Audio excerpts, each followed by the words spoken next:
क्या मोहम्मद जुबैर ने अंजना ओम कश्यप का सर फाड़ा था क्या?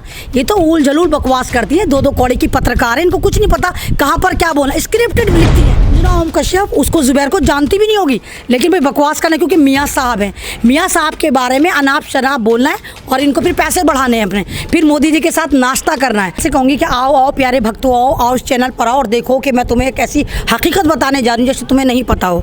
ये जो महाराष्ट्र का गेम चल रहा है, ये शायद आप लोगों को नहीं समझ में आएगा। महाराष्ट्र का गेम इसलिए चल रहा है कि इंटरनेशनल फंडिंग महाराष्ट्र में आने वाली, नियर अबाउट 2 महीने में इंटरनेशनल कंपनी आकर महाराष्ट्र में लगने वाली हैं। अब मोदी सरकार गिद्ध बनकर उस पर टूटना चाहती है। मोदी सरकार को पता है अगर 2 लाख करोड़ की वहाँ पर इन्वेस्टमेंट होती है तो कहीं ना कहीं शिवसेना मजबूत हो जाएगी। इसलिए उन्होंने एक भ्रष्ट नेता को, जो एक ड्राइवर था, ऑटो ड्राइवर था, ये बैगनाथ शिंदे, भाई बैग उठाकर भाग रहा है एकनाथ शिंदे, ये बैग का लालच है, तो एकनाथ शिंदे को इन्होंने सोचा कि उसको खरीदते हैं और एकनाथ शिंदे से 3000 करोड़ की डील फाइल करी बीजेपी ने कि 3000 करोड़ देंगे, बस तू 40-50 एमएलए लेकर भाग जा और किसी भी तरह शिवसेना की सरकार को गिरा दे। इन लोगों ने सोचा था शिवसेना भी ऐसी भूखी नंगी है जैसे बीजेपी सरकार है। बेशक बीजेपी सरकार पैसे में बहुत अमीर है, लेकिन रुतबे में शिवसेना के सामने जीरो है, इज्जत और वकार में जीरो है। शिवसेना का अपना एक वकार है, शिवसेना के लिए लोग वहाँ पर जान देने को तैयार है, वहाँ के कार्यकर्ता जान देने को तैयार है। शिवसेना ने मेहनत करी, पार्टी तो बाद में बनी, इसलिए एकनाथ शिंदे को इन्होंने गुवाहाटी में शिफ्ट करवाया। गुवाहाटी में जहाँ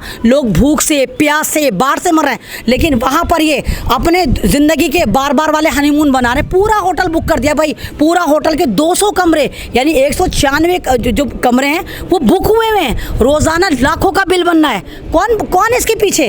और ये बीजेपी कह रहे नहीं हम तो नहीं है, हम तो नहीं है, चार्टर्ड प्लेन उड़ रहे हैं, हम तो नहीं है, हम तो नहीं है। इनको पता है कि किसी भी तरह ये एकनाथ शिंदे को तोड़ेंगे और जाहिर सी बात है औकात की बात होती है। शिवसेना को किसने कहा था कि इन ऑटो ड्राइवर को इतनी इज्जत दो? अरे भाई जो जहाँ का है उसको औकात में रखना चाहिए। जब आप जूते को सर पे रखेंगे तो फिर वो बचेगा। और ये एकनाथ शिंदे बैगनाथ शिंदे बन के शिवसेना को मारना चाहते हैं। शिवसेना ने तो उसे मुख्यमंत्री बनाने तक की बात की थी। नहीं तो करी थी ना, इज्जत देने के लिए तो करी थी। और ये बैगनाथ शिंदे कह रहा नहीं हम तो पता नहीं क्या कर, क्योंकि ये बिकने वाले लोग जितने भ्रष्ट हैं, और आपको शायद ये भी नहीं पता हो जितने एमएलए के साथ हैं, ज़्यादातर पर 6 महीने पहले ईडी का नोटिस आ चुका था, उसके बावजूद भी ईडी ने कोई कार्रवाई नहीं की। और अब तो ईडी के लिए खुला ऑप्शन है, भैया जाते क्यों नहीं, गुवाहाटी के होटल में जाओ, कार्रवाई करो, सारे एक साथ हैं, जाओ उन पर कार्रवाई किस पर होगी? संजय राउत पर। कार्रवाई किस पर होगी? मुसलमानों पर। कार्रवाई किस पर होगी? सोशल एक्टिविस्ट पर। कार्रवाई कैसे होगी? आप जैसे लोगों पर। कार्रवाई कैसे होगी? नवाब मलिक पर, जो आपको हकीकत बता रहे थे।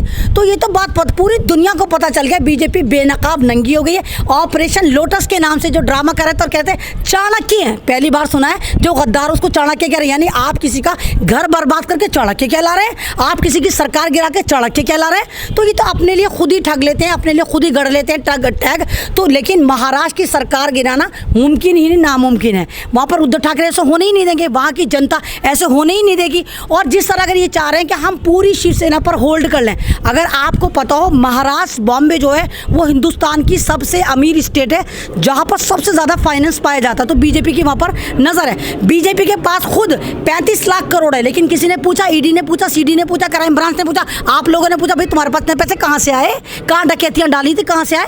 आपको डकैती डाली, हमारी डकैती डाली, अंबानी अदानी को फ्री में चीज़ें दी। तो आपको क्या लगता है कि अंबानी को, अदानी को जिन्होंने ये प्रोजेक्ट दिए तो फ्री में दिए?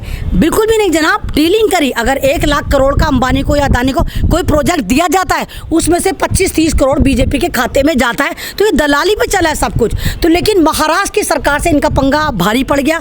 2 साल पहले भी इन्होंने मुँह की खाई थी और अब भी मुँह की खाएंगे। अगर ऐसे ही बैगनाथ शिंदे के पास इतनी हैवी मैच्योरिटी है तो क्यों नहीं जाता, क्यों वहाँ पड़ा हुआ है गुवाहाटी में? अरे भैया एमएलए तो तुम महाराष्ट्र के हो, गुवाहाटी में क्यों आराम फरमा रहे हो? आके महाराष्ट्र में लड़ो ना, वहाँ इनकी हिम्मत नहीं है, इनको पता है बेनकाब होंगे। और उद्धव ठाकरे अपनी सरकार बचाने में कामयाब हो ना हो, लेकिन शिवसेना को बचाने में वो कामयाब हो जाएंगे। चलिए आपसे आखिरी सवाल, अंजना ओम कश्यप ने जुबैर को पत्थरबाज कहा है, तो एक बात बताओ, क्या अंजना ओम कश्यप का सर भी फटा था क्या? क्या मोहम्मद जुबैर ने अंजना ओम कश्यप का सर फाड़ा था क्या?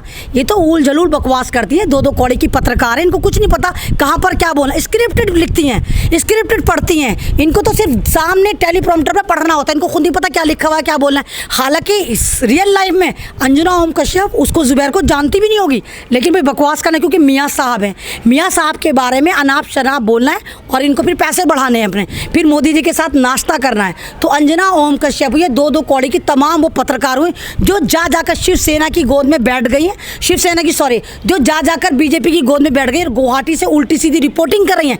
इन लोगों को सही जो अकल सिखाई थी वो अग्निपुत्रों ने सिखाई थी। अग्निपुत्रों पे तो कुछ नहीं बोले।